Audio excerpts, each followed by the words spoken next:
Sinhagad law कॉलेजमध्ये जो झालं विद्यार्थ्यांसोबत, माझ्यासोबत म्हणा, तर कालपासून मला 2000 पेक्षा जास्त ऍप्लिकेशन्स आलेत की सेम केस त्यांच्यासोबत सुद्धा घडलेली आहे. मी सर्व विद्यार्थ्यांना हे सांगू इच्छिते की तुमच्यासोबत जे जे घडलंय आणि जे जे चुकीचं घडलं गेलंय तुम्ही मला कॉन्टॅक्ट करा. आपण त्याच्याबद्दल महाराष्ट्र सरकारला जाब विचारतोय. हे कुठल्याही जातीसाठी चालू नाहीये, हे फक्त विद्यार्थ्यांच्या भविष्यासाठी चालू आहे. काही बावळट मूर्ख लोकांमुळे जातीचा विषय काढू नये. हे सरसकट ज्या विद्यार्थ्यांवरती अन्याय अत्याचार चालू आहे, फक्त डोनेशन घ्यावं म्हणून जे चुकीचे कागदपत्र तुम्ही सांगता की इथं तुमची चूक आहे, तिथं तुमची चूक आहे, हे सिद्ध करून द्यावं, जेणेकरून आम्हाला कळलं नक्की आमची चूक कुठे झाली.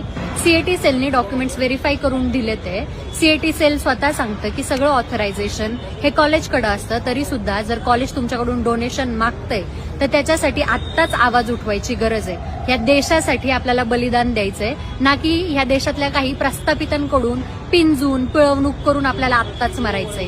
ही लढाई माझ्यासाठी नसून इथे उपस्थित असलेले सर्व युवा प्रतिनिधी आणि ज्यांना ज्यांना शिक्षणाची आवड आहे त्या प्रत्येक व्यक्तीसाठी हे आंदोलन हे आपण करतोय. तुम्ही सर्वांनी मला साथ द्या. तुमचं काही प्रॉब्लेम असतील कनेक्ट करा व्हॉट्सअपला, तुमचे डॉक्युमेंट्स सेंड करा, तुमची तक्रार माझ्याकडे द्या. मी तुम्हाला लवकरात लवकर त्याच्याबद्दल आपण काय ऍक्शन घेतो हे कळवू.